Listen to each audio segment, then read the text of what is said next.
ব্রাহ্মণবাড়িয়ার আখাউড়ায় দিনব্যাপী চৈত্র মাসের ত্রিবেণী স্নান ও মেলা অনুষ্ঠিত হয়েছে। বৃহস্পতিবার এই মেলা হয় তিতাস নদীর তীরে অবস্থিত পৌরসভার খড়মপুর এলাকায়। ত্রিবেণী স্নানকে ঘিরে সকাল থেকে তিতাস নদীর তীরে দেখা যায় উৎসবের আমেজ। ওয়ালটন আবারও মিলিনিয়ার অফারে ওয়ালটন ফ্রিজ কিনে আপনিও হয়ে যেতে পারেন মিলিয়নিয়ার। আখাউড়া তিতাস নদীর তীরে অবস্থিত পৌরসভার খড়মপুর কেল্লাশাহ রাদিয়াল্লাহু এর মাজার মাঠে প্রতিবছর চৈত্র মাসে ত্রিবেণী মেলা জমে। হাজার বছরের ঐতিহ্য এই মেলার দিন সকালে হিন্দু ধর্মের লোকজন তিতাস নদীতে স্নান করে ধর্মীয় রীতি শেষে মেলায় অংশগ্রহণ করে। সকল ধর্মের মানুষেরাই এই মেলায় যোগ দেন। মেলা ঘুরে দেখা গেছে শখের হাড়ি, মাটির সরা, শোলার ফুল, মাটির পুতুল, কাঠের একতারা, বাঁশের বাঁশি, মোয়া, মুরগি, মন্ডা মিঠাই, বাতাসা সহ গ্রামীণ ঐতিহ্যের সবকিছু নিয়ে মেলায় বসেছেন বিক্রেতারা। ক্রেতাদেরও ভিড় জমেছে। গৃহস্থলীর অনেক জিনিসপত্র এবার মেলায় দেখা গেছে। চৈত্র মাসের মধুর কৃষ্ণা ত্রয়োদশী তিথিতে আমাদের একটি পুণ্যতিথি।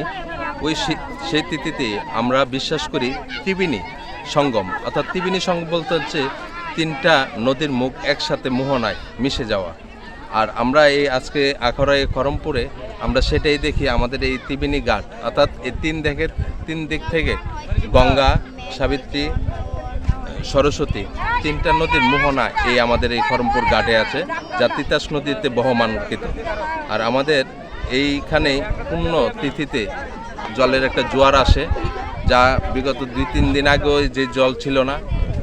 গতকাল রাত্রেও আমি দেখা গেছি এখানে জল নেই তেমন একটা, কিন্তু আজকে সকালে আসার পরে দেখি আমাদের এই জল আইছে। এটাই আমাদের বিশ্বাস, এটাই আমাদের ধর্মীয় যে জোয়ার আসে, সেই জোয়ার এখানে, ওই জোয়ার থেকেই আমাদের এই তীর্থস্থানে পুণ্যার্থীরা আসে, তারা গঙ্গার স্নান করে, ওই স্থানে তারা পবিত্রতা হয়ে বাড়ি ফিরে যায়। চৈত্রের এই ত্রিবেণী মেলা সাম্প্রদায়িক সম্প্রীতির একটি মেলবন্ধন। এখানে জাত ধর্ম নির্বিশেষে সবাই অংশগ্রহণ করে। অত্র অঞ্চলে বিভিন্ন এলাকা থেকে হিন্দু সম্প্রদায়ের ব্যাপক লোকের এই সমাগম হয় এবং এই লোকজনের এই পূর্ণ স্থানের পরপরই তারা চলে যান মাজার শরীফের যে রোয়াজা শরীফ আছে সেখানে গিয়েও তারা কিছু রোয়াজা শরীফের রীতি অনুযায়ী তারা সেখানে কিছু ভক্তি শ্রদ্ধা এগুলি তারা প্রদর্শন নিবেদন করেন। এরপর পরই খড়মপুরের মাজার সংলগ্ন যে মাঠ রয়েছে সেই মাঠে একটা মেলার মতো বসে। সেই মেলাতে বাঁশ, বেত, কুটির শিল্প এবং মিষ্টান্ন দ্রব্য, খাবার ইত্যাদি একটা বিরাট একটি পসরা নিয়ে ব্যবসায়ীরা বসেন এবং এই হিন্দু সম্প্রদায়ের এই যে পূর্ণ স্থান, যেটাকে আমরা ত্রিবেণী মেলা হিসাবে শত শত বছর থেকে এটা এই এলাকায় ত্রিবেণী মেলা নামে এটা পরিচিত এবং খড়মপুর মাঠের এই মেলাটাতে ব্যাপক লোকজনের সমাগম হয়। এটা একটা উৎসবের একটা রূপ ধারণ করে। হিন্দু ধর্মাবলম্বীরা বিশ্বাস করে ত্রিবেণী স্নান করলে সকল পাপ মোচন হয়।